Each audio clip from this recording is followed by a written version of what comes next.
I can almost guarantee that most of y'all watching my channel are as socially awkward as I am, so the first question is, how do you find a pen pal? An important thing to keep in mind is pen paling is supposed to be a fun and relaxing way to make friends, possibly in other parts of the world, and you're looking for the same things as they are, so you don't have to be shy. One thing I noticed that a lot of people don't talk about is pen paling with real life friends and family. Especially if you're just starting out with pen paling, this is something I definitely recommend. I have pen paled with a family friend for a couple years now, and it's still just as enjoyable as pen paling with someone you don't know. If you are interested in doing that though, there are multiple websites and organizations, both free and with memberships, that can help you find the pen pal that you're looking for. Some good ones I've heard of are Post Crossing, which is like sending postcards, Pen Pal World, which is a membership but there is a free version available, the Geek Girls Pen Club, although not only available to geek girls of course, and Global Pens World. Another place to look at is social media, because there are Facebook groups and Instagram accounts and hashtags specifically designed for finding pen pals. One that I can think of off the top of my head is hashtag pen pals wanted, which I guarantee is one that you can find a pen pal in. Be careful with this though, because you don't want to share your address online to complete strangers, and that's the exact reason I have a PO box, because it makes it a lot safer to communicate with my pen pals. Speaking of my pen pals, most of my pen pals have a mutual YouTube and Instagram friends, so I feel very comfortable mailing with them, but I do have a link in all of my videos where you can pen pal with me. So all you have to do is fill out the Google form and I'll get back to you through email if I want to pen pal. One thing is though, that form has been overloaded with tons of responses that I can't answer to all of them, so I really want to make a way to allow those who responded to connect with each other, since they're both looking for pen pals. Hopefully I can figure out a way to do that in the near future, because that could be really exciting for you guys since I can't respond to all of you. Anyways, so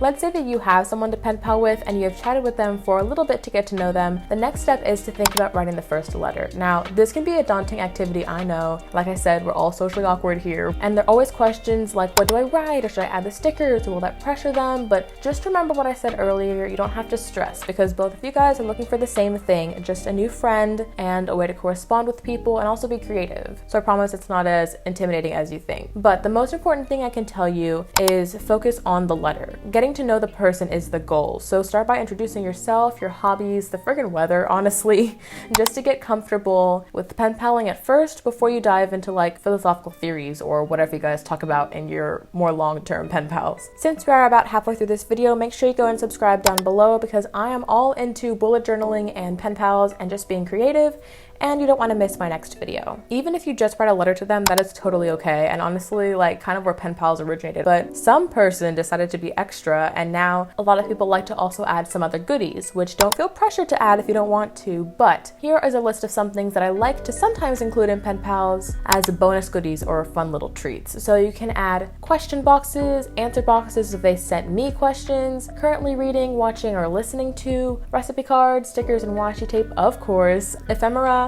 art prints, tea bags, pressed flowers, and honestly more. Like, you can say whatever you want that kind of fits into a little envelope and could act as a little present to them. Okay, so when you're ready to send the letter, I also have a couple tips for you. For one, make sure you sealed that letter really well, because there's probably a pretty thick package in it and you don't want anything falling out in that mail. Especially if you decorated the envelope, maybe try putting it into a larger envelope so it won't get damaged. So in case it's not sealed very well, or if there's a lot of ephemera and layering on the actual envelope itself, putting it into a larger envelope won't like mess it up while it's being shipped. If you're lazy like me though and don't want to do this, just make sure that the address is legible. In this video you can see that I put the address on a clear white square, which I will write on in print, not in calligraphy, so that the people can actually read it when they're trying to send it. And also I added a please do not bend sticker just in case. You know, you just gotta be on the safe side for this. Another thing to keep in mind is stamps and shipping prices, which is unfortunately the technical side that none of us want to think about. But you can of course mail your letter in a post office. You have to, you know,